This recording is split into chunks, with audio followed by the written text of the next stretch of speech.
Esta es nuestra penúltima sesión, y vamos a hablar sobre los paradigmas alternativos al modelo de desarrollo imperante. Para eso, Eduardo tiene invitados especiales en esta ocasión, que van a hablar sobre estos modelos. Eduardo, te escuchamos. Bueno, muchas gracias. Eh, intentamos oportunamente conectarnos para, para tener todo en, ¿cómo se dice?, en línea. Y bueno, eh, esperamos que pueda funcionar. Igual estoy con algún problemita de audio, eh, que no sé por qué no he podido ajustar. Estoy escuchando muy mal, pero bueno. Eh, Veamos, entonces voy a compartir la pantalla para que iniciemos rápidamente la sesión de hoy día. Em, Hemos querido dedicar esta quinta sesión del taller de Ecología Política a paradigmas alternativos, básicamente para no quedarnos solamente en la conflictividad que nos ofrece el modelo de desarrollo, el sistema económico y social dominante en el mundo y por supuesto en Chile, y que hemos dicho, digamos, que es, eh, que es como la base de la conflictividad ecológica que se vive en el mundo entero, ¿ya?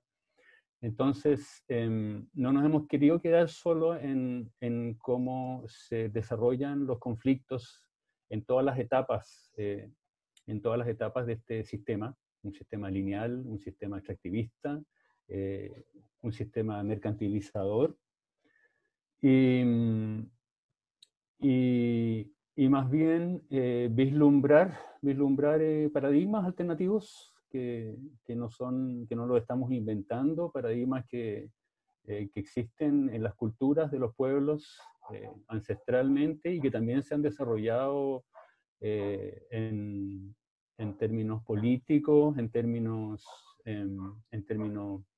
disciplinarios también, en términos operacionales, y han sido parcialmente llevados a cabo en algunos territorios, en algunos países, con todas sus contradicciones, pero que creemos que ninguno por sí solo, pero en conjunto dan muchas luces para lo que podría ser un sistema distinto, un modelo de sociedad distinta. Y bueno, entonces de lo que se trata es de hacer un muy superficial recorrido por algunos de estos paradigmas. Sabemos que no son los únicos, además están en constante evolución, son muy dinámicos en sus concepciones. eh, y, y bueno, entonces vamos a compartir la pantalla para iniciar esta, esta sesión. Como se trata de cuestiones, de paradigmas que son, y de conceptos que son súper diversos, y que además tienen raíces en distintas disciplinas, en distintas culturas y en distintos movimientos también. Yo, digamos, como expositor aquí, es poco lo que puedo ahondar en muchos de ellos, ¿ya? Entonces he querido, para iniciar este barrido de paradigmas, al menos contar con algún apoyo, alguna mayor especialización y mayor autoridad también.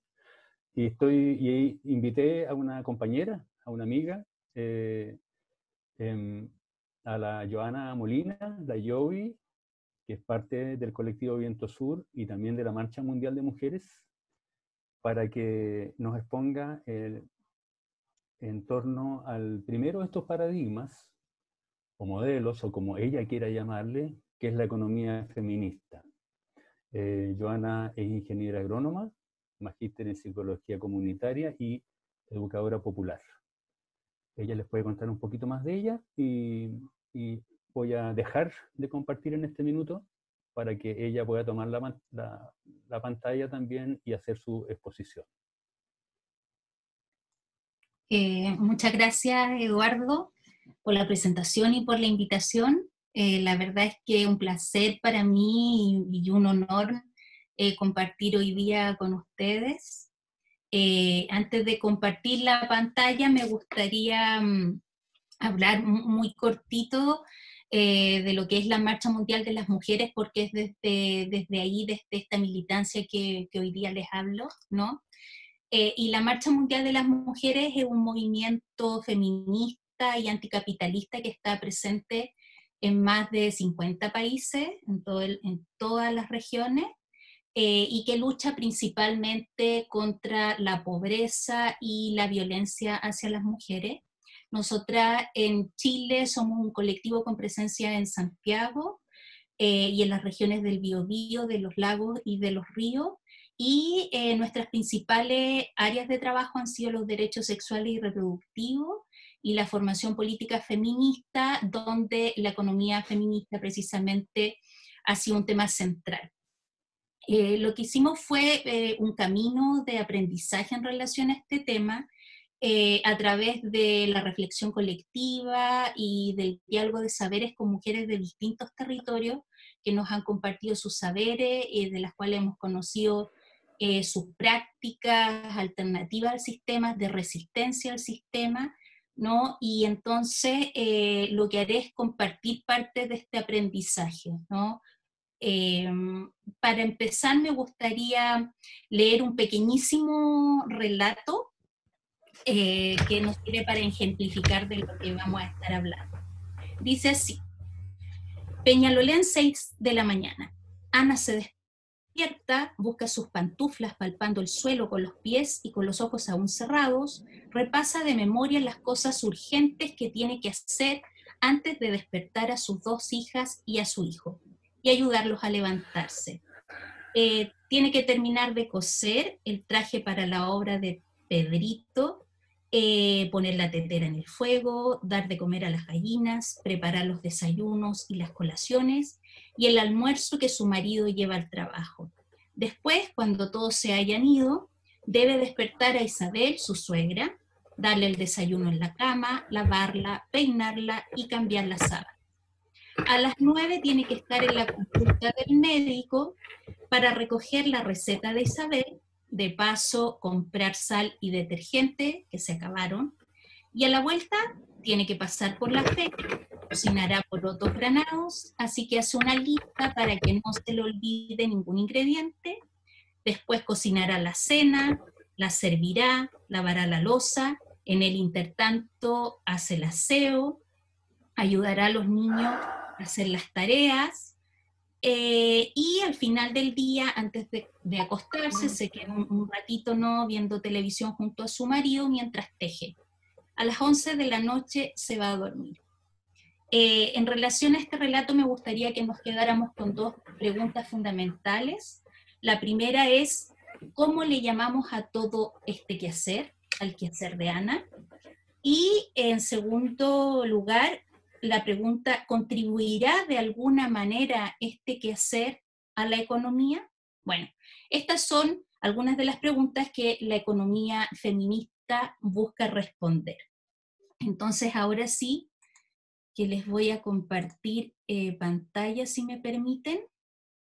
Mientras tanto, me gustaría como enfatizar algunas cuestiones de la economía dominante, capitalista, hegemónica, que ya conocemos, ¿no?, y que Eduardo lo ha mencionado a lo largo del taller. Primero, que el único objetivo de la economía de mercado es el beneficio privado y la acumulación de capital en pocas manos, que entiende la vida como una mercancía, la que por lo tanto debe ser rentable y estar al servicio del capital. En este sentido, para la economía dominante, el valor de un bien se reduce a su valor monetario, ¿no? Todo tiene precio y es transable en el mercado, incluido el trabajo de las personas, los bienes comunes, tierra, agua, etc. Tiene también una lógica que es patriarcal, que jerarquiza y establece dicotomías y nos hace ver a las personas como si estuviéramos separadas del resto del mundo, ¿no? Lo que nos lleva también a posicionarnos desde un lugar superior al de la naturaleza, más bien mirando la naturaleza como si estuviera al servicio de la humanidad. Esto nos lleva a dar más valor a las personas sobre la naturaleza, sobre los animales, sobre los territorios, y a unas personas sobre otras personas, ¿no? Hombres sobre mujeres, personas blancas occidentales sobre otras personas, y las dicotomías nunca son neutras, ¿no? Siempre va a haber una que tiene valor y otra que carece de valor. Por ejemplo, y muy especialmente para el tema que estamos, del cual estamos conversando, lo productivo versus lo reproductivo, ¿no? Donde lo productivo tiene valor y lo reproductivo carece de valor, y lo público y privado, ¿no? Lo público valor, lo privado, donde situamos el trabajo doméstico y de cuidados, carece de valor. Entonces, si miramos este diagrama que corresponde al circuito económico de la economía de mercado, las empresas, ¿cierto?, nos compran un tiempo de trabajo, nos pagan unos salarios que llegan a los hogares, y se supone que esos salarios reproducen la fuerza de trabajo, ¿no? No se tiene en cuenta ningún otro elemento. Bajo esta lógica capitalista hegemónica, se asimila el concepto de trabajo al de empleo asalariado, invisibilizando otros tipos de trabajo, y todas las personas que no reciben un salario son consideradas personas inactivas. Ana, entonces, como veíamos en el relato, a pesar de todas las actividades que realiza día a día, año tras año, durante toda su vida, estaría dentro de esta categoría de inactiva. No sé qué piensan ustedes, lo podemos conversar después. Pero la cuestión es cómo se reproduce la fuerza de trabajo, ¿no? Porque necesita comida, necesita descanso, necesita vivienda, ropa, cuidados, afectos, etc. Entonces, otra pregunta que cabría hacerse es si estos salarios, cuando llegan a los hogares, se transforman por arte de magia en vida, en bienestar, en personas sanas y saludables. Bueno, lo que hace la economía feminista es ampliar este circuito económico y de trabajo. Si vemos arriba de la línea punteada está el diagrama que acabamos de ver, y se incorporan todos estos otros elementos. La cuestión es que cuando los salarios llegan a los hogares, hacemos un montón de trabajo doméstico y de cuidados, con lo cual producimos bienes, servicios, relaciones, afectos, salud y bienestar, que nos sirven para reproducir a toda la población, porque, como dice Cristina Carrasco, no solamente la fuerza de trabajo come, ¿no? Todos comemos, y una parte de esta población, cuando llegue a una determinada edad, podrá constituirse en fuerza de trabajo y participar de este circuito que tenemos por arriba de la línea punteada. La economía feminista, entonces, amplía esta noción capitalista de trabajo, y en un sentido amplio adquiere diversas características. Tenemos el trabajo doméstico y de cuidados, el autocuidado, el voluntariado, la participación comunitaria, etcétera, y toda la gestión que estos trabajos requieren, ¿no? Devela, por otra parte, que todo el trabajo de subsistencia doméstico y de cuidados, es decir, aquel que no pasa por el mercado y que por lo tanto no tiene valor económico para la economía dominante, finalmente está sosteniendo toda la parte de arriba, ¿no? Es decir, que toda esta parte de abajo, trabajo doméstico y de cuidados, subsidia la acumulación de capital, ¿no? Al mismo tiempo que la invisibiliza, entonces, la utiliza y la necesita. Ahora, para producir todos estos bienes y servicios, indudablemente que se requiere energía y se requieren recursos, ¿cierto? O más bien llamados bienes renovables y no renovables, mientras que por otra parte se generan residuos, ¿no? Para la economía dominante esto son simples externalidades, ¿cierto? Por eso es profundamente extractivista en su concepción y como sabemos y nos ha mostrado Eduardo en el taller también, genera procesos profundamente contaminantes con una visión de planeta como si este fuera infinito, perdón. Como dice Yayo Herrero, se extiende como un tumor a costa de la destrucción precisamente de lo que necesitamos para sostenernos el tiempo. Ahora, sin duda que se van generando algunas tensiones.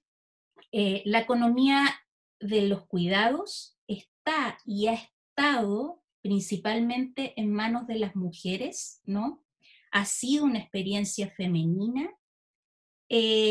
y está naturalizada esta idea de que las mujeres tenemos como urgente el cuidado, que somos mejores para cuidar, pero lo que queremos relevar, ¿no?, es que esta es una construcción social, que lo hemos aprendido culturalmente, repitiendo la conducta de nuestras madres, de nuestras abuelas, pero también lo hemos aprendido a través de la institución escolar, de la publicidad y muy especialmente también de la religión.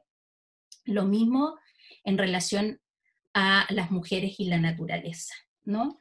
Toda esta feminización de los cuidados ha sido influida por la división sexual del trabajo, que en el fondo constituye la base material de la opresión de las mujeres.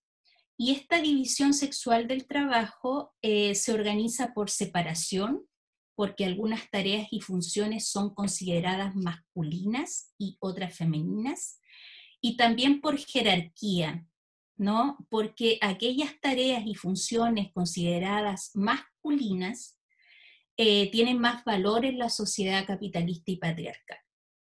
Entonces, ¿qué necesitamos? Primero, visibilizar todos estos elementos y también desnaturalizar esta creencia en relación a los cuidados y democratizar el trabajo de los cuidados.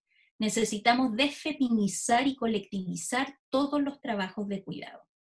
Cristina Carrasco, una economista feminista chilena muy importante, postula que el cuidado debe ser un derecho y que por lo tanto conlleva deberes. Ella dice que hay que saber cuidar, hay que aprender a cuidar, pero sobre todo hay que estar dispuesto a cuidar. Afortunadamente, no puedo avanzar, a ver, ahí sí. Afortunadamente, la economía capitalista no es la única forma de organizar el trabajo ni el consumo, ¿no? Sino que existen otras economías, como la economía feminista, la economía solidaria, la economía ecológica, ¿no? Y en este cuadro podemos comparar algunas de sus principales características. La economía capitalista, como veíamos, intrínsecamente extractivista, destruye el planeta y la vida, y en ese sentido decimos que es depredador y biocida. En cambio, otras economías ponen al centro la sostenibilidad de la vida, tanto humana como del planeta. Para la economía capitalista, el único sujeto es este llamado homo economicus, o hombre económico, es decir, un varón, siempre joven, blanco, heterosexual, que no se enferma, que no necesita a nadie, que nunca fue niño, que nunca será viejo, y por lo tanto no ha generado ni generará en el futuro ningún tipo de dependencia, ¿no? Nos muestra una falsa autonomía de los sujetos.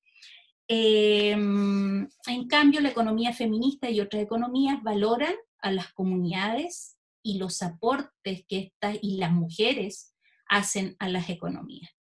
La economía capitalista tiene como centro su propia reproducción, basada en el lucro, la propiedad privada, la concentración de la propiedad y la alienación en el trabajo. En tanto, estas otras economías buscan responder a las necesidades materiales y afectivas también de las personas en base a la autogestión y reciprocidad. Como veíamos, la economía capitalista solo visibiliza el trabajo formal asalariado. La economía feminista, en cambio, valora el trabajo doméstico y de cuidados. Los tiempos que nos impone la economía capitalista son tiempos imperialistas, ¿no? Tiempos, además, donde la productividad es lo realmente relevante. Oculta y desvaloriza aquellos tiempos necesarios para la reproducción social cotidiana. Recientemente la Fundación Sol lanzó en marzo, si no me equivoco, un estudio que se llama No es amor, es trabajo no pago, en donde se hace una comparación de las horas que dedican las mujeres al trabajo doméstico, que son 45 a la semana, versus las 19 horas que ocupan los hombres en este tipo de trabajo. La economía feminista y otras economías, en cambio, tienen estos tiempos pensados en la lógica de la vida, no respeta los tiempos destinados al cuidado, al autocuidado. No podemos medir productividad en este sentido, porque ¿cómo medimos productividad cuando estamos alimentando a un niño, a un adulto mayor, cuando se saca de paseo una persona en silla de ruedas, ¿no? Son otros los elementos que ahí influyen. La economía capitalista genera desigualdades, eludiendo la responsabilidad que tiene sobre las condiciones de vida de la población y en la condición de crisis en que estamos ahora a propósito del virus. Ha sido muy brutal darse cuenta cómo hay vidas que son sencillamente desechables para el sistema. En cambio, la economía feminista se responsabiliza por el cuidado, incluida la naturaleza, incorporando principios de interdependencia y de ecodependencia. ¿Qué significa esto? Que dependemos unos y unas de otros, de otras, que requerimos intercuidados, al menos en algún momento del ciclo de la vida, ¿no es cierto? Y que además necesitamos cuidar la reproducción de la naturaleza, ¿no? La naturaleza está en la base de todo. ¿Qué pasa, por ejemplo, con aquellos territorios en donde no hay agua? Por ejemplo. Y tiene como principio la equidad en las relaciones humanas y económicas, por lo que se preocupa de las relaciones de poder y opresión entre las familias, entre los grupos, entre las comunidades, y de ahí que postula, por lo tanto, la distribución de las labores domésticas y de cuidado. Para enfatizar entonces,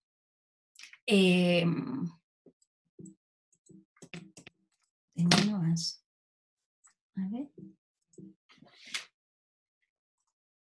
Eso. Me gustaría enfatizar entonces que el sistema capitalista oculta el hecho de que somos las mujeres las responsables de sostener la vida y que oculta este conflicto indisoluble entre acumulación de capital y sostenibilidad de la vida. O sea, son irreconciliables. La economía feminista, por otra parte, desplaza el eje analítico de la economía oficial, que está centrada en la producción de mercado, hacia la sostenibilidad de la vida. En síntesis, entonces, la economía feminista critica la forma dominante de pensar la economía, que se restringe a lo mercantil, saca de la invisibilidad las relaciones de trabajo, la división sexual, como veíamos, pero también racial y la jerarquización del trabajo. No todas las personas hacen todo tipo de trabajos. Y también cómo la organización social de los cuidados o la falta de ella, ¿no?, impacta la vida económica de las mujeres. Como decíamos recién, reconoce el principio de codependencia y la interdependencia entre las personas, cuestiona el concepto de un mercado único, libre y autorregulado, cuestiona también este concepto de trabajo limitado a las actividades que generan ingresos y asalariadas, desconociendo el aporte de otros trabajos no remunerados que, como vemos, son claves para la reproducción de la vida humana y de la vida en general, y cuestiona la visión del hogar como un espacio improductivo. Por lo tanto, decimos que la economía feminista es rupturista, busca romper con el sistema y transformar la vida de las personas.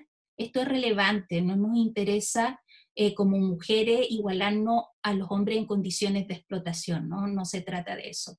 Se define como anticapitalista, antipatriarcal y anticolonial, pone la vida en el centro como columna vertebral de nuestra existencia, enfatiza el concepto de economía de cuidado, y es una economía que produce bienes y servicios y cuidados, ¿no?, materiales y emocionales, que permiten satisfacer necesidades fundamentales de las personas a lo largo de su ciclo vital. Para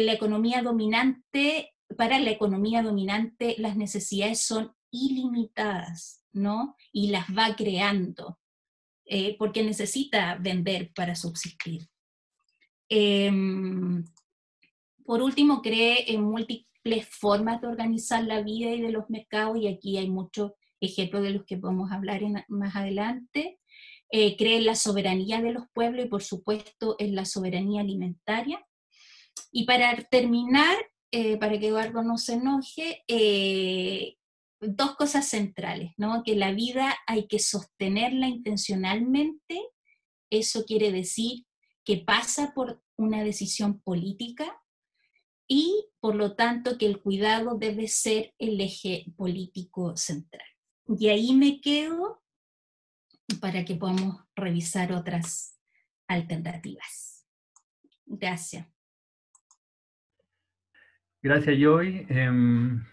Súper Ya. completa. Quedamos claritos en economía feminista y cómo se dice, pero sobre todo escuchándote y leyéndote, como yo estuve revisando también sobre paradigmas, precisamente el siguiente paradigma que más bien paradigma político que tenemos para ver es el ecofeminismo.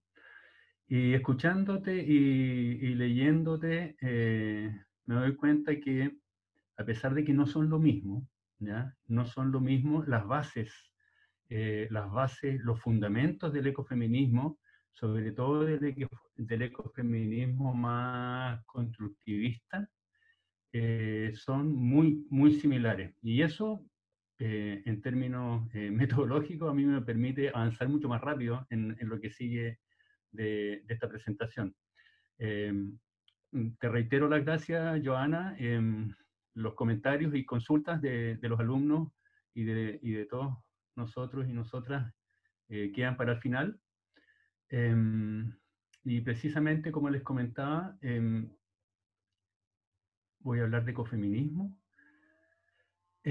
basado en un texto de la Yayo Guerrero, esta ingeniera, economista española, tremenda ecofeminista, que tuvimos la suerte de tener el año pasado en Chile en la Cumbre de los Pueblos, que ha sido tanto una activista como una investigadora sobre estos temas.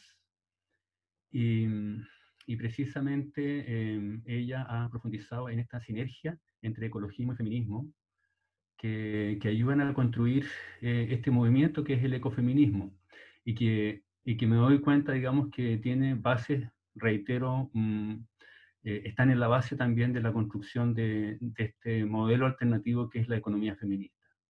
Básicamente, las bases del ecofeminismo están en un análisis crítico de la cultura y el modelo económico occidental. Y que han servido, como dice este texto, ¿no es cierto?, para sentar las bases materiales y relacionales que sostienen la vida, y que, dice, se constituyó y se ha constituido y se mantiene por medio de la colonización de las mujeres de los pueblos extranjeros y de sus tierras y de la naturaleza. Es decir, habla de cómo el modelo económico y cultural occidental, fundamentalmente capitalista, ¿no es cierto?, se hace de esta explotación, se basa en esta explotación tanto de cuerpos femeninos o feminizados como de la naturaleza, digamos, para sustentarse. En los orígenes del ecofeminismo, en los años 70 más o menos, hay pensadoras como Françoise Daubon que planteaban ya esta profunda relación entre sobrepoblación, devastación de la naturaleza y dominación masculina. Y hablan de que para salir de esta espiral suicida, ¿ya? De producción y consumo, fundamentalmente es preciso cuestionar la relación también entre los sexos.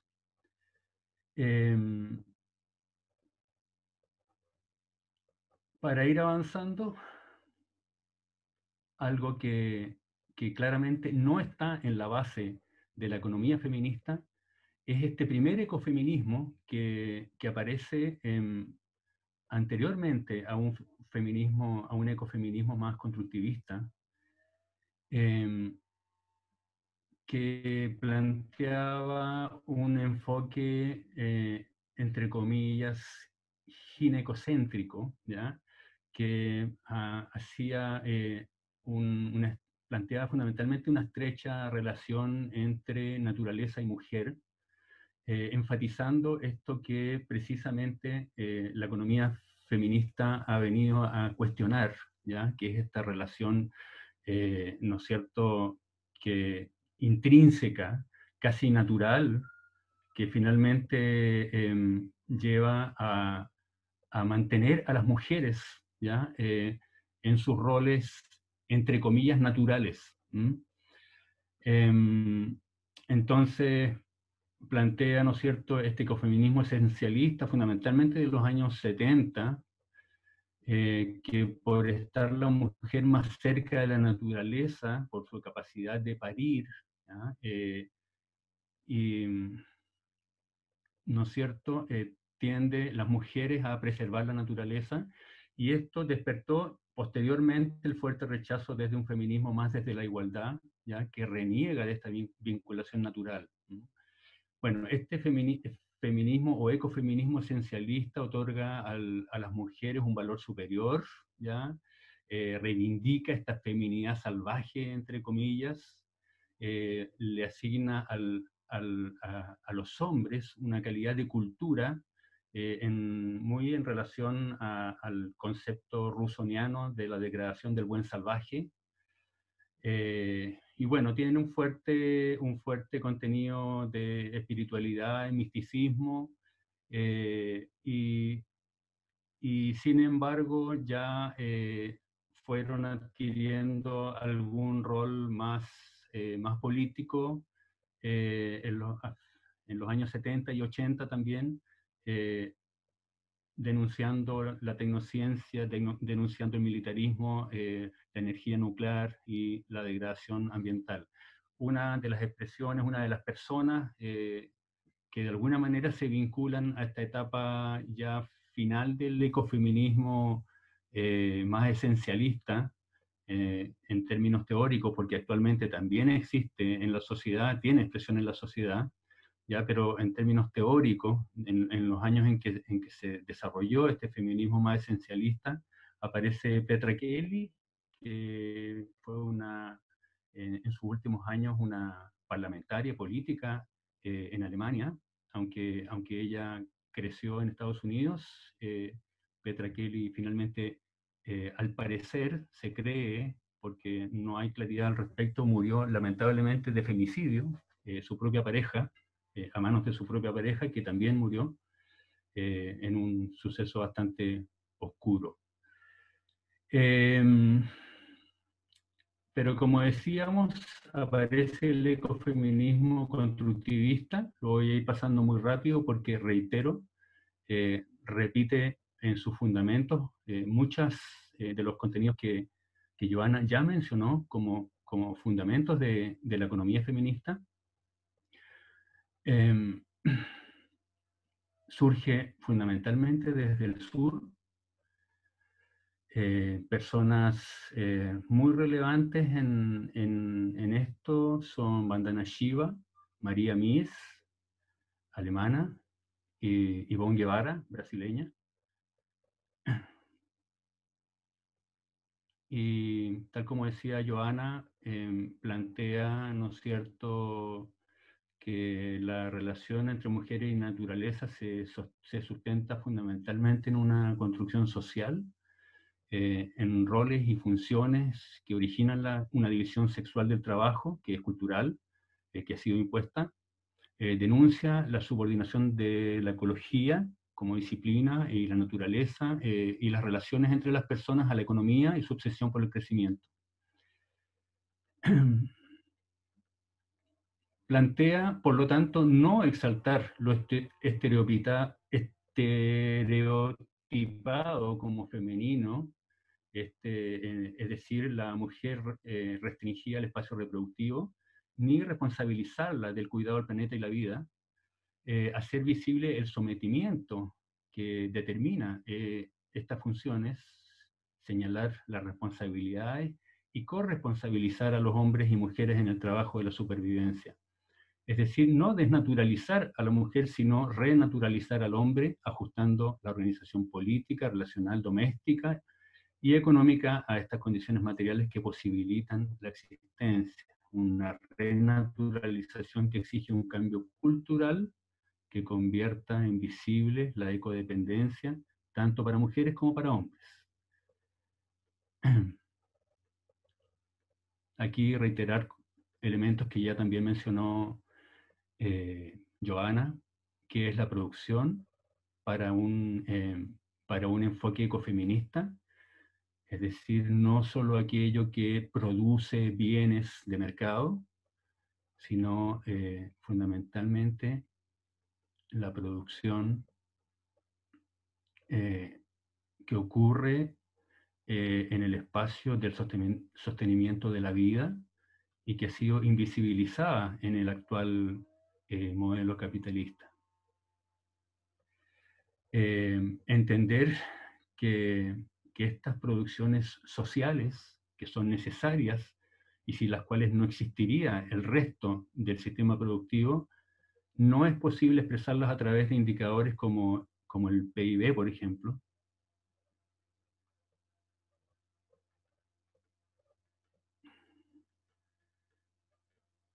El enfoque que también sobre el trabajo tiene el ecofeminismo, no restringido a lo mercantil, y visibilizando aquellas funciones no remuneradas en el espacio de producción doméstica. Aquí reiterar, ¿no es cierto? Aparece también Cristina Carrasco, mencionada por Yayo Herrero, perdón, y poniendo énfasis, ¿no es cierto?, en que el trabajo en este espacio doméstico, que es repetitivo y cíclico, es muy intensivo en tiempo, permite que los hombres, y también algunas mujeres, puedan hacer otros trabajos, ¿no es cierto?, que son considerados más productivos y más esenciales para el sistema capitalista, pero que muchas veces son menos esenciales y además de ser menos esenciales, pueden ser dañinos para las propias personas y para la naturaleza. Es decir, gracias al trabajo que hacen fundamentalmente mujeres en el espacio doméstico, trabajo no remunerado, trabajo intensivo en tiempo, los hombres podemos realizar trabajos que son menos esenciales y que son dañinos. Y finalmente muestra, ¿no es cierto?, que sin ese trabajo sería imposible realizar el resto de las actividades del sistema capitalista y que por lo tanto el capitalismo sin patriarcado no sería posible. Finalmente,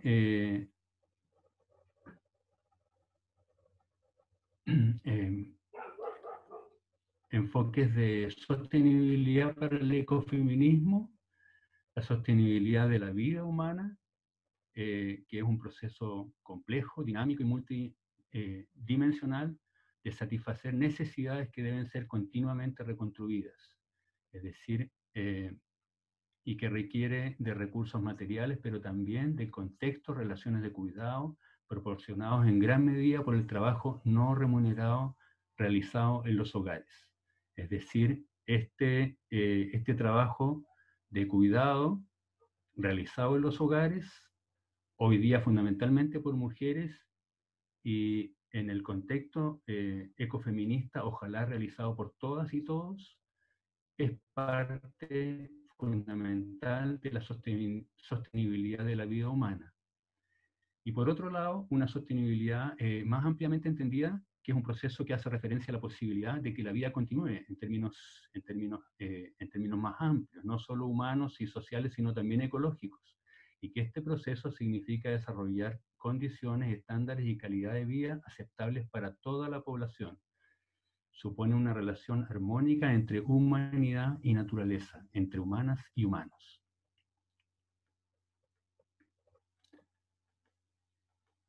Y finalmente, ¿hacia dónde, hacia qué estado de evolución de la sociedad humana apunta el ecofeminismo? A relevar dimensiones ecológicas y feministas imprescindibles para transformar la concepción y la gestión del territorio y reorganizar los tiempos de la gente. Transitar hacia un modelo económico, cultural y político que permita la sostenibilidad de la vida humana, reducir la presión sobre la biosfera desde una perspectiva que sitúe el bienestar de las personas como prioridad. La cultura de la suficiencia y la autocontención en lo material, relocalizar la economía y los circuitos cortos de comercialización, restaurar la vida rural, disminuir el transporte y la velocidad, y una transición con criterios de equidad y justicia para una redistribución y reparto de la riqueza, así como una reconceptualización de la misma, es decir, reconceptualizar la riqueza no solamente en términos materiales y económicos.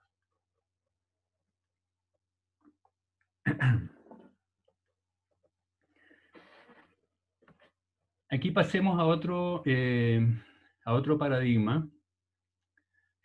Aquí nos valemos fundamentalmente de los planteamientos de Eduardo Gudinas, economista uruguayo, que ha planteado, ha hecho una sistematización de las ideas del buen vivir.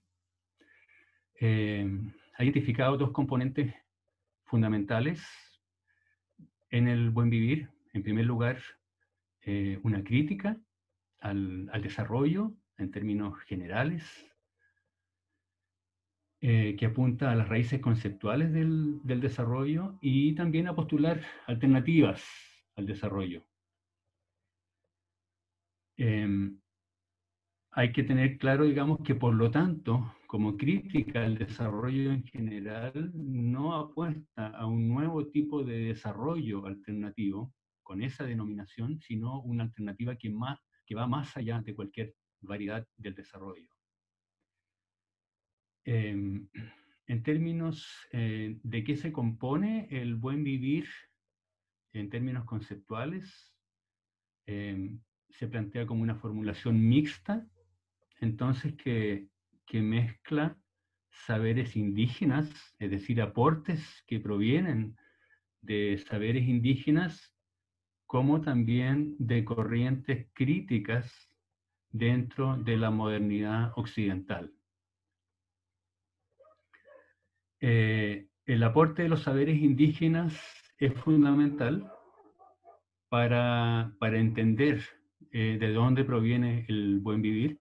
Como sabemos, proviene fundamentalmente de las culturas andinas, pero no es sinónimo de una cultura indígena específica, ni defiende tampoco un regreso a esas culturas andinas precoloniales.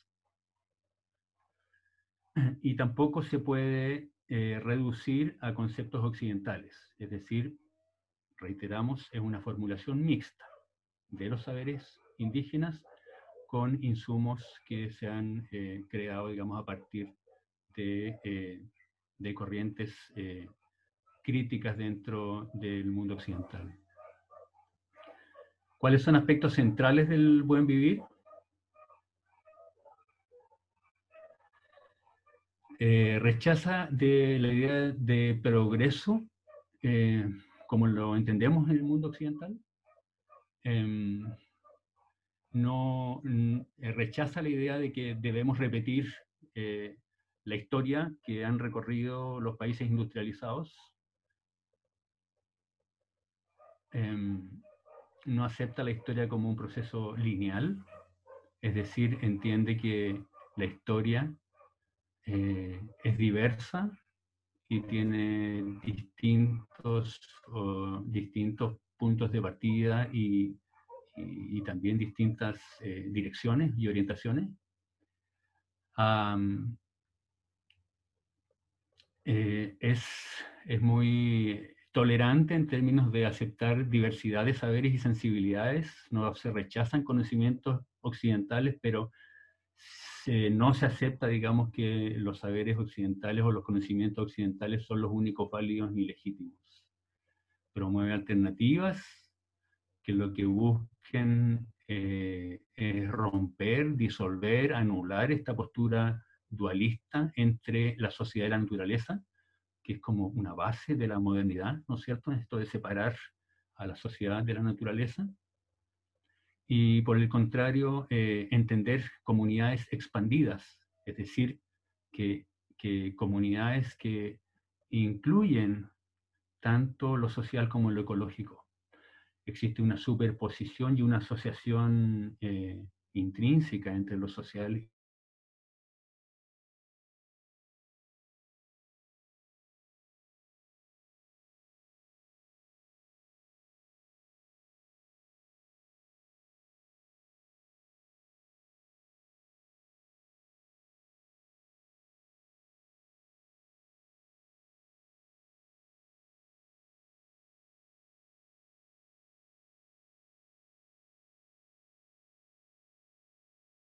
y lo...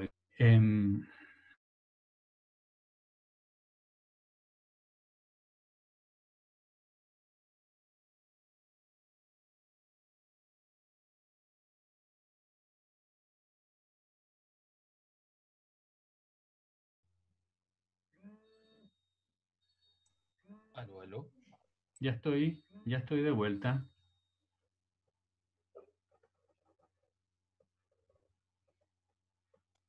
Eduardo, por favor, ¿puedes repetir lo último que dijiste? Sí.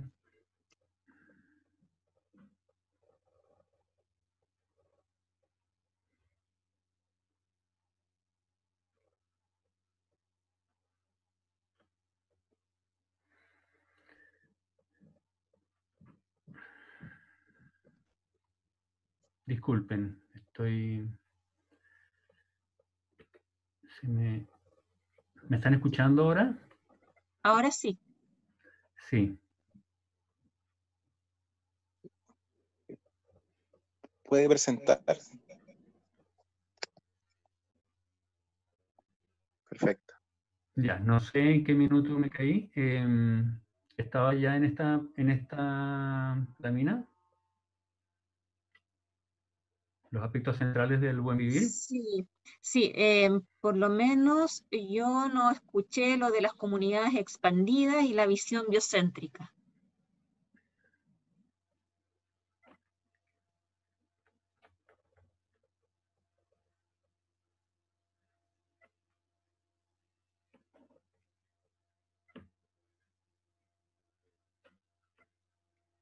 No sé si alcanzaron a ver esta lámina. Esa parte sí, sí, pero no como los dos últimos puntos de esa lámina nos faltaron. Bueno, básicamente en la anterior veíamos el origen del buen vivir, ¿no es cierto?, en saberes indígenas y también en aportes desde corrientes críticas al desarrollo dentro del mundo occidental.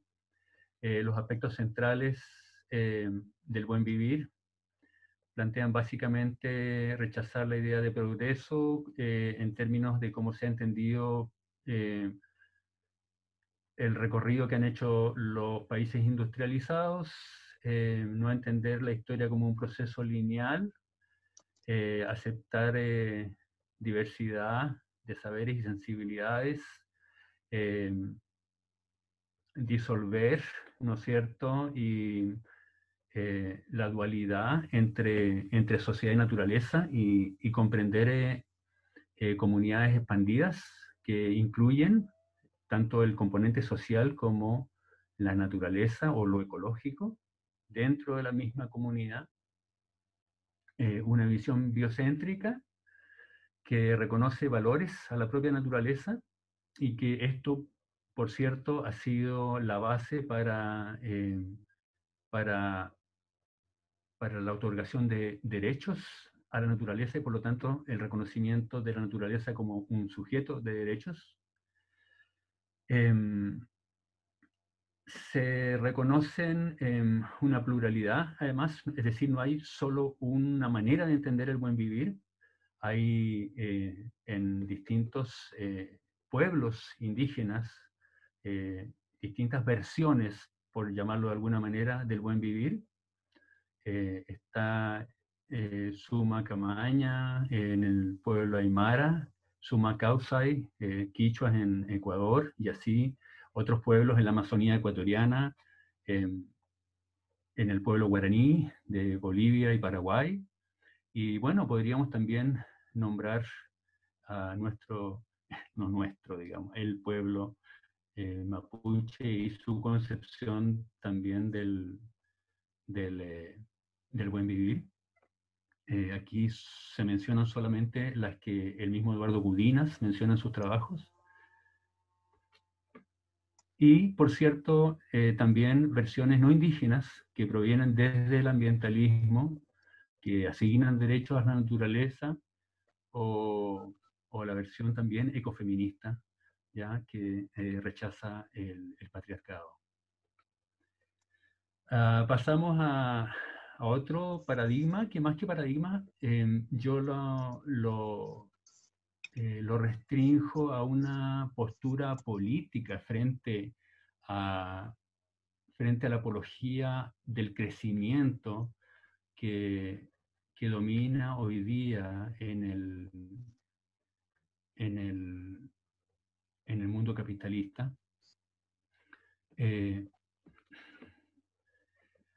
En el caso del decrecimiento, en términos políticos, fundamentalmente ha sido impulsado por algunos economistas, como Serge Latouche, un francés, que es, creo, el principal promotor del decrecimiento, que lo ha operacionalizado fundamentalmente para ser propuesto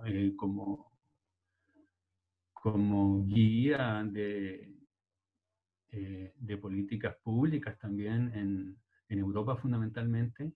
Él mismo y otros decrecentistas se han apoyado también en ideas de Ivan Illich, que es un filósofo anarquista austríaco, de origen austríaco, que de alguna manera ha planteado posturas postindustrialistas o antiindustrialistas.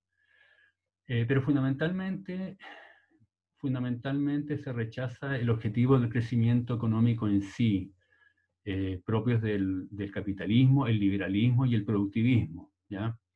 Y en ese sentido es un productivismo que no solo lo encontramos en el capitalismo, también en sectores socialistas, digamos, que son muy desarrollistas.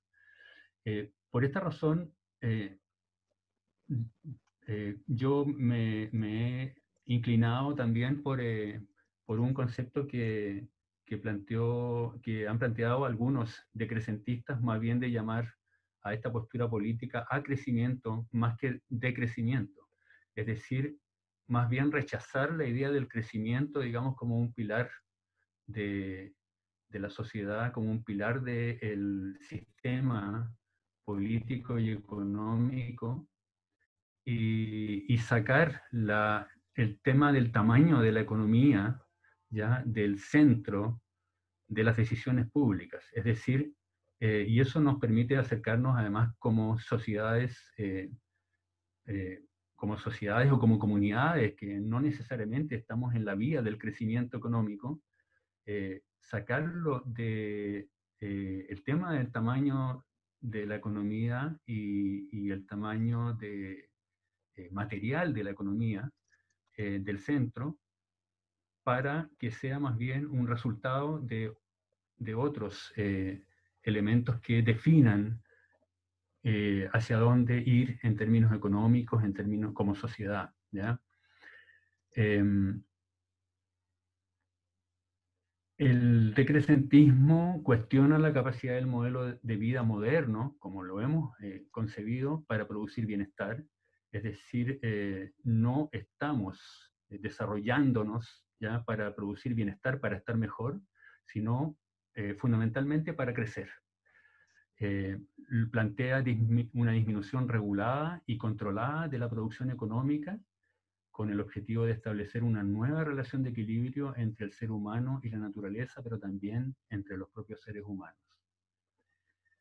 Y plantea ciertos principios para un modelo de evolución o de organización de la sociedad bajo un esquema de recursos limitados. Una escala reducida de la energía y de otros aspectos del sistema económico, una relocalización de las actividades, plantear el criterio de la eficiencia, de la cooperación, de la autoproducción, de la durabilidad y de la sobriedad. Es decir, elementos que de alguna manera plantean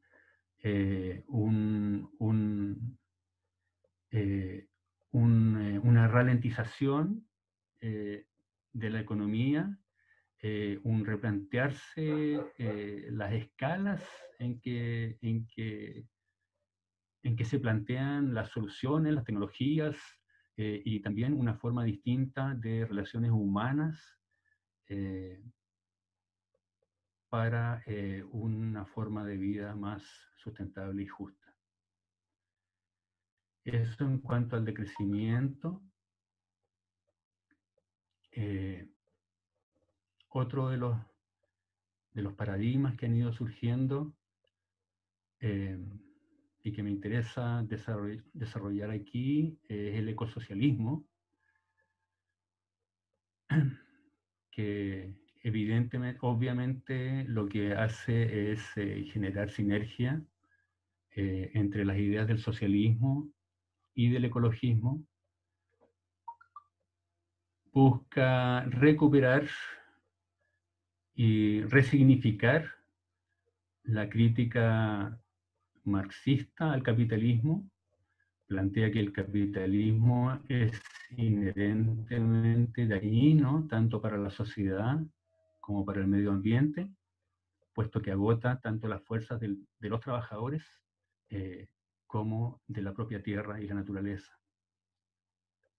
Plantea que la lógica del mercado y de la ganancia son incompatibles con la defensa del medio ambiente.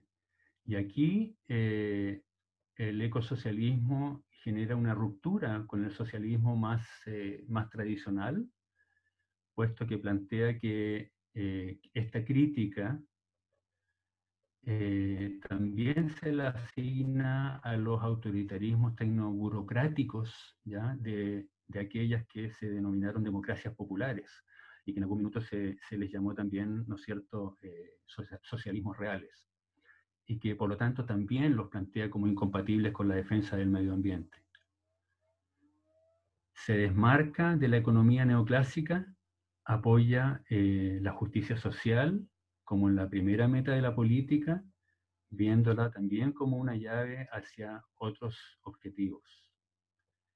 Critica las corrientes dominantes del movimiento obrero.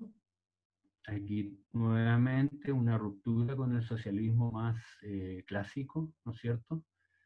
Pero si bien critica esta corriente dominante del movimiento obrero que sigue siendo muy desarrollista, muy productivista, entiende que los trabajadores y las organizaciones de los trabajadores son y seguirán siendo una fuerza esencial para las transformaciones hacia un modelo distinto.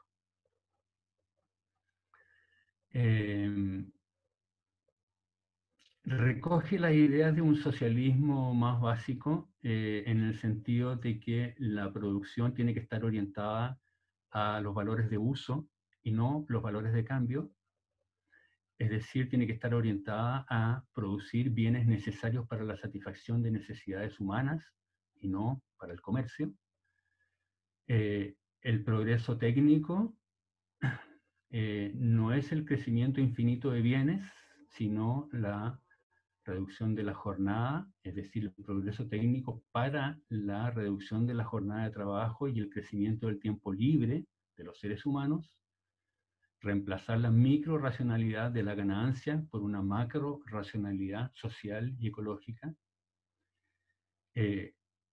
Replantea, ¿no es cierto?, el control de los medios de producción y las decisiones de inversión y la mutación tecnológica. Deben quitarse este control de los medios de producción de los bancos y de las empresas capitalistas para volverse bienes comunes de la sociedad, y plantea la reorganización de la producción y el consumo sobre criterios exteriores a los del mercado capitalista y basados en las necesidades reales de la población con salvaguardias ambientales. Plantea una serie de ámbitos entre los cuales, en los cuales puede existir una convergencia entre movimientos sociales y movimientos sociales de corte más, ¿no es cierto?, socialista, y movimientos ecologistas, lo que denomina el mismo Michael Lowy como tendencias verdes y rojas, ¿ya? ¿En qué ámbitos podrían, ¿no es cierto?, darse estas convergencias entre estos movimientos, como movimientos de orientación política, para generar democracia y sustentabilidad urbana,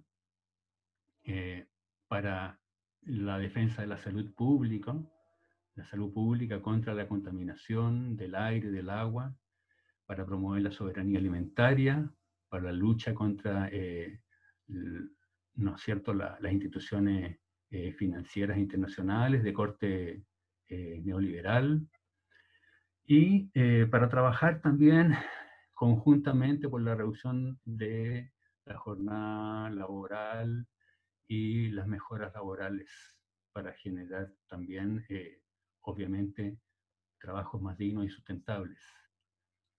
Plantea como una guía muy básica, digamos, para avanzar hacia el ecosocialismo, una planificación democrática en distintos niveles territoriales, locales, nacionales, internacional, la subvención o distribución gratuita de ciertos productos, opciones energéticas que no necesariamente van a estar de acuerdo con, se van a definir como hoy día se definen en términos de rentabilidad. La reorganización del sistema de transportes según criterios sociales y ecológicos, y el establecimiento de medidas para reparar los daños al medio ambiente que el capitalismo nos ha dejado.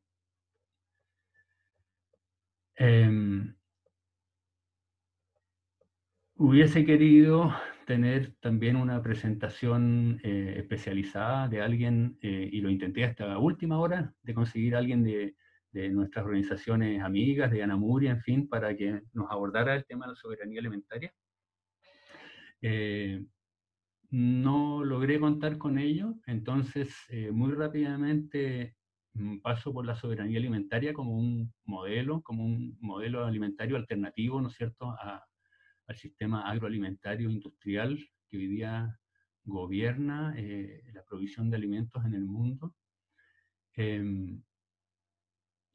La soberanía alimentaria es autodefinida por el movimiento de soberanía alimentaria a nivel mundial como el derecho de los pueblos y también de las futuras generaciones a contar con alimentos nutritivos y culturalmente adecuados, accesibles, producidos de manera sostenible y ecológica, y el derecho de los pueblos, ¿no es cierto?, a decidir por su propio sistema alimentario y productivo. Muchas veces la soberanía alimentaria la entendemos restringidamente como la capacidad local, ¿no es cierto?, de producir nuestros propios alimentos, pero esta es una forma de entenderlo de manera mucho más amplia, con un sentido político mucho más amplio también.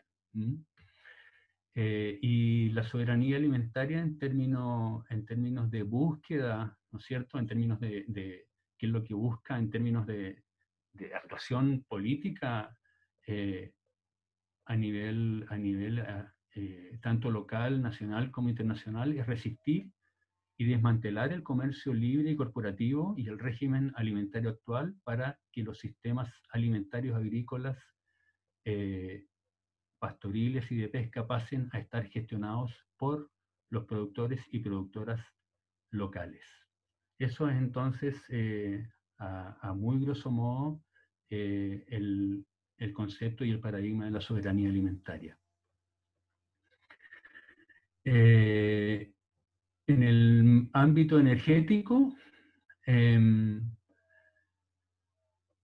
hablamos de soberanía energética, que tiene distintos niveles también. Yo quise poner énfasis en un ámbito que es el de la planificación, más allá de lo que se pueda lograr a nivel local en materia energética. Es claro, digamos, que tiene que existir un ámbito de planificación macro, fundamentalmente para administrar los sistemas energéticos que actualmente existen. A nivel macro, tenemos grandes sistemas interconectados, tenemos grandes centrales energéticas que hoy día, querámoslo o no, representan gran parte de la generación y del consumo y de la demanda energética en nuestros países.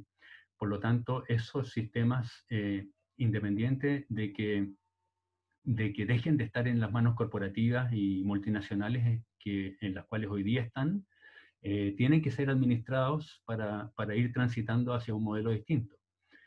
Entonces, eso requiere de una planificación y de una estrategia centrada en el bienestar público, es decir, que la rentabilidad de los sistemas energéticos, la rentabilidad privada, dejen de ser el motor, y que el bienestar público y la sustentabilidad y la equidad sean los criterios a través de los cuales se realice esta planificación y la estrategia del modelo energético.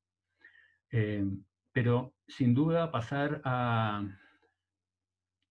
una estrategia futura focalizada en el desarrollo de energías renovables no convencionales. Ahí podemos mencionar principalmente la solar, eólica, microhidráulica, pero fundamentalmente a una escala comunitaria y bajo control comunitario. En términos tecnológicos, hablamos de sistemas de generación distribuidas que permitan a través de sistemas híbridos, es decir, que combinen distintas formas de energía, que pueden ser RNC, es decir, solar, eólica o microhidráulica, que pueden estar también conectadas a una red, ¿ya? Y por lo tanto, a través de esa red, generar criterios de equidad entre distintas zonas, ¿ya? Que pueden unas zonas tener más fuentes renovables no convencionales y otras no contar con ellas, y por lo tanto a través de redes tú puedes generar sistemas de distribución de equidad. La combinación de distintas fuentes en un territorio determinado, por ejemplo en una comunidad o en una cuenca, es lo que llamamos una microred, es decir, pequeñas centrales, pequeñas centrales o pequeñas fuentes energéticas que se combinan entre sí, ojalá de manera lo más inteligente posible, para abastecer un territorio determinado. Y en la medida que esto sea necesario, poder transmitir también y, ¿no es cierto?, hacia otros territorios que lo requieran por razones de equidad. En la clase pasada vimos los temas de los conflictos asociados a residuos y vimos cómo, por ejemplo, un modelo de basura cero enfocado en el reciclaje podía no necesariamente ser adecuado. En este caso, queremos enfatizar en un modelo de basura cero, ¿ya? Que tenga un énfasis local, es decir, que es donde creemos que un modelo basura cero es realmente sustentable. Como vimos anteriormente, bajo el sistema dominante, es decir, sin un cambio sistémico real, incluso los sistemas de reciclaje y las lógicas de basura cero centradas en un reciclaje industrial puede generar distorsiones bien importantes, con incluso problemas de huella ecológica asociada al reciclaje importante, producto de que el reciclaje se transforma a nivel global en un problema cuando es parte, digamos, de una dinámica transfronteriza de transporte de materiales para alimentar un sistema de producción y consumo que no resuelve los problemas de obsolescencia percibida, obsolescencia programada y múltiples especulaciones del mercado internacional, ¿ya? En este caso, entonces, ponemos énfasis en un sistema de basura cero de carácter local que se concentra en promover unas economías y manufacturas locales de productos durables, es decir, de productos que ojalá no estén sujetos, digamos, a un rápido recambio, ¿ya? Y por otro lado, una producción de bienes que se alimente desde una valorización de los propios residuos, ¿ya? Por otro lado, un consumo que culturalmente sea responsable y que sea suficiente, y el criterio de suficiencia habla de un consumo que no sea superfluo y que no sea excesivo, es decir, un consumo que se restrinja a lo necesario. Este sistema de basura cero con énfasis local también plantea la existencia, ojalá, de barreras al comercio de bienes y residuos para enfatizar en que los bienes y los residuos se mantienen dentro de una lógica local, a lo más nacional. Existe un reciclaje,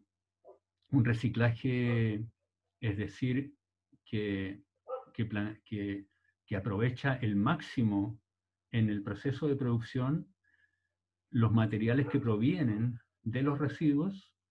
Es un reciclaje de carácter, ojalá, cooperativo, es decir,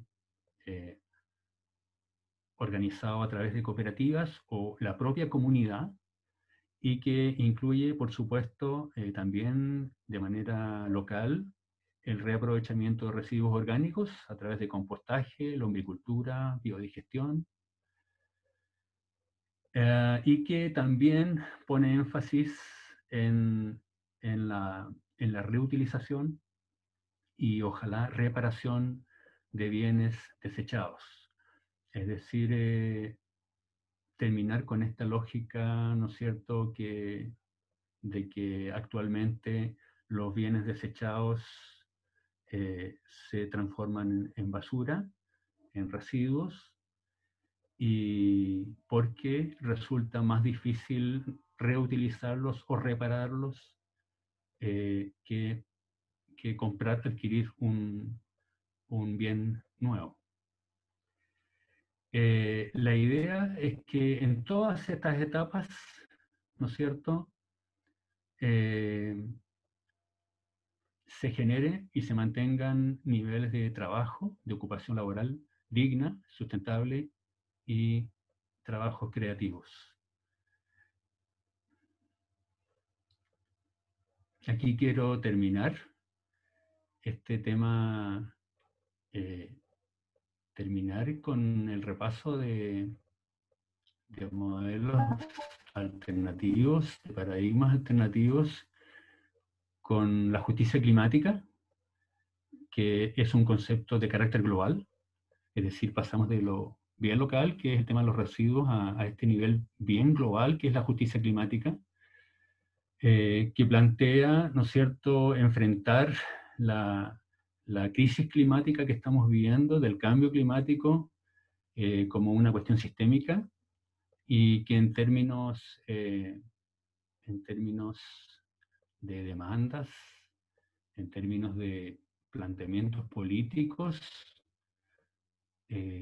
propone la reducción drástica de las emisiones, fundamentalmente en los países y sectores industrializados y ricos, el financiamiento y la transferencia tecnológica, fundamentalmente desde los países industrializados y ricos, para la transición justa, tanto en esos mismos países como en el resto del mundo, hacia economías libres de carbono.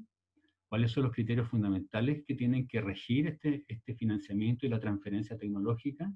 La equidad internacional, el reconocimiento, el respeto y la promoción de los derechos de los pueblos, el rechazo al financiamiento de falsas soluciones, como las que vimos anteriormente en la clase pasada, ¿no es cierto? Hay rechazar aquellas que han sido planteadas como soluciones tecnológicas de gran escala, pero que sin embargo lo único que hacen es profundizar la crisis climática o la vulnerabilidad de los pueblos frente a las crisis climáticas, y también el rechazo a los mecanismos especulativos de mercado, digamos, para enfrentar el cambio climático. Se plantea la eliminación progresiva total de las emisiones de carbono para, ojalá, poder llegar a un máximo de 350 partes por millón. Recordemos que actualmente ya sobrepasamos las 400 partes por millón en promedio en la atmósfera. Y estas 350 partes por millón de carbono en la atmósfera más o menos están asociadas a un incremento máximo de 1,5 grados por sobre la temperatura preindustrial. Y se plantea que la distribución de esta carga de esta carga de reducción de emisiones, ¿no es cierto?, debe basarse fundamentalmente en la responsabilidad histórica que tienen los países y los sectores, y también la capacidad para actuar. Abrimos ahora, compañeras y compañeros, una etapa de preguntas y comentarios, para que... Voy a dejar de compartir ahora. Eduardo, Antes de estamos como en la hora cerrar justa. la sesión de hoy día, que fundamentalmente antes de cerrar queremos dejar planteada el trabajo que queremos compartir para la última sesión, que es la próxima semana. Ya, Eduardo, yo diría que inmediatamente digas lo del trabajo, porque estamos en la hora. Esta vez no hubo tantas preguntas, pero muchas felicitaciones. Así que también gracias a todas las felicitaciones que llegaron, tanto hacia ti, Eduardo, como hacia la expositora, hacia Joana, ¿no? Que muy claras las exposiciones, muy interesantes, así que gracias también a Joana. Y entonces, Eduardo, te pediría que por favor digas cuál sería el trabajo para la próxima sesión, y si descubrieras alguna pregunta en el chat, bueno, la puedes responder después como otras veces.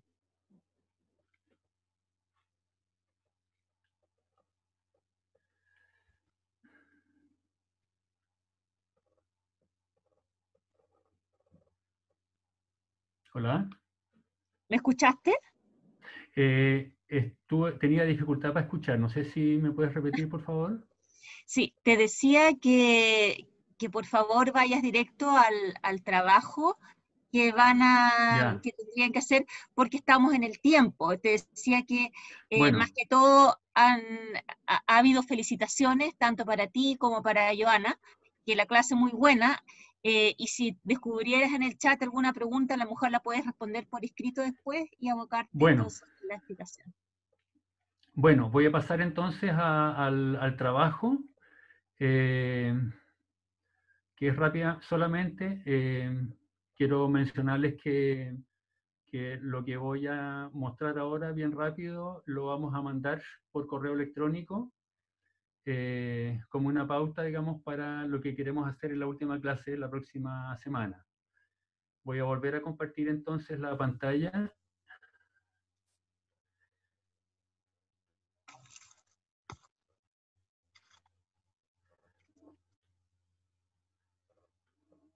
Bueno, básicamente, a partir de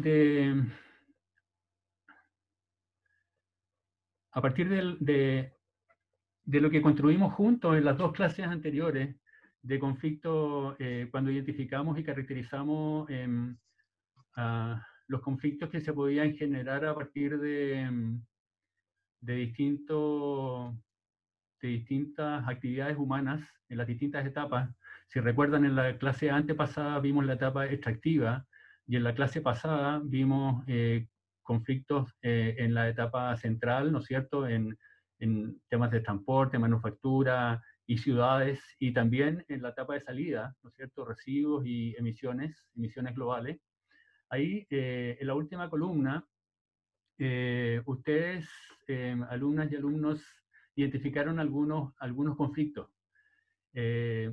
Yo escogí de los que ahí aparecieron, algunos en particular, y los escogí para que los podamos analizar en conjunto, que puedan hacer el trabajo de acuerdo a la caracterización que hicimos antes, la caracterización de conflictos ecológicos distributivos que hicimos antes, en base a caracterizar el territorio, caracterizar la intervención que se va a realizar en el territorio y caracterizar el conflicto mismo. Los conflictos que yo identifiqué y que me parecieron interesantes son, en primer lugar, el de Celulosa Arauco, en San José de la Mariquina, En este caso, ¿no es cierto?, es una planta celulosa que todos tenemos en la retina, ¿no es cierto?, el problema de contaminación de aguas, contaminación del río Cruces, ¿no es cierto?, producto de los efluentes, de la celulosa Arauco, pero también el conflicto asociado a la celulosa Arauco, al ducto de la celulosa Arauco, el ducto hacia el mar, que ha generado graves conflictos también con las comunidades pesqueras en la zona de Mehuín. Asociado a la celulosa, ¿no es cierto?, está el tema de las plantaciones forestales.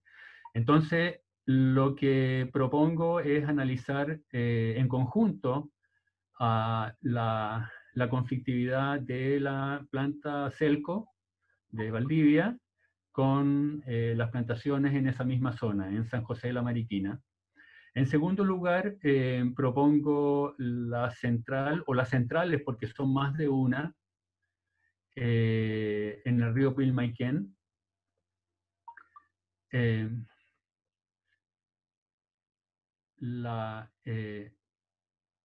Y finalmente propongo también analizar el conflicto que ha ocurrido afectando el humedal de Batuco, acá en la región metropolitana, fundamentalmente amenazada por una inmobiliaria con extracción de agua y contaminación. Esos tres conflictos los propongo para que los analicemos en conjunto en base a lo que durante la semana puedan recabar en la próxima clase. Voy a pasar muy rápido. Reitero las preguntas. Esto se va a mandar por correo electrónico nuevamente. Las preguntas para caracterizar el conflicto ecológico en términos territoriales, cuál es la intervención,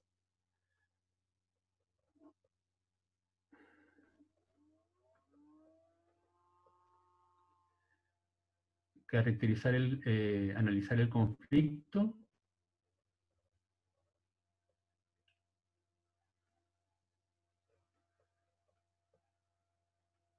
Eduardo, están pidiendo algunas aclaraciones también, dudas de lo que estás hablando ahora. Bueno, Yo creo que eso también sí. debiera ser materia que tú respondas por escrito después para no alargar más. Bueno, no hay problema. Y finalmente, a la caracterización del conflicto mismo, yo quiero agregar la siguiente reflexión o la siguiente pregunta. Esto también se va a mandar en el correo electrónico.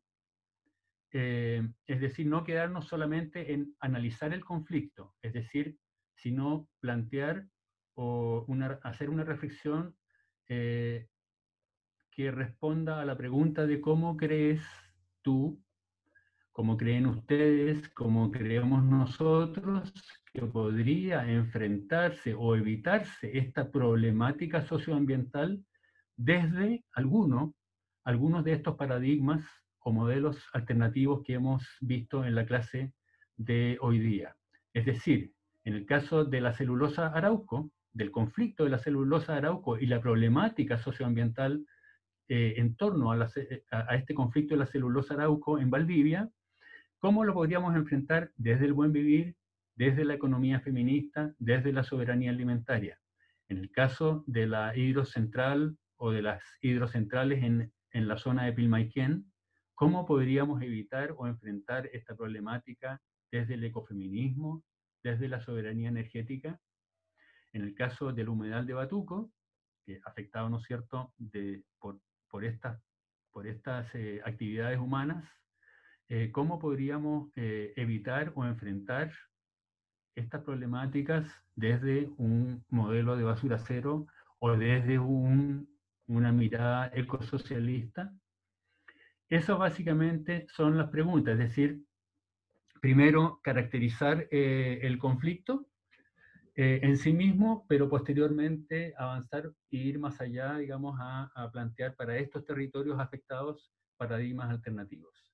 Eso es básicamente, queridas y queridos, esta clase. Ya estoy a oscuras yo. Voy a dejar de compartir la pantalla.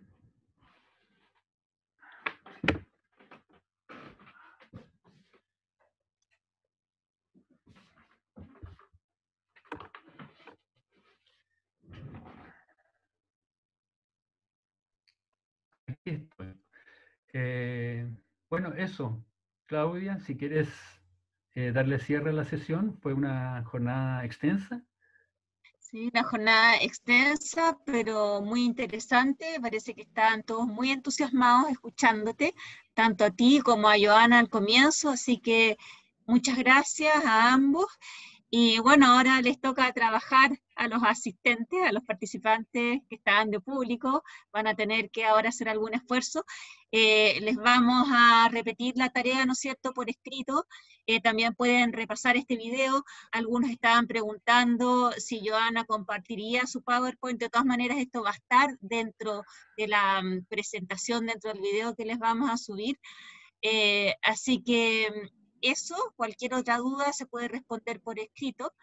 Así que muchas gracias nuevamente por la participación de todos y de todas. Y también muchas gracias, Eduardo, y muchas gracias, Joana. Gracias a todas y todos. Abrazos. Y nos vemos la próxima semana. Gracias, Gracias, un Joana. abrazo también. Gracias.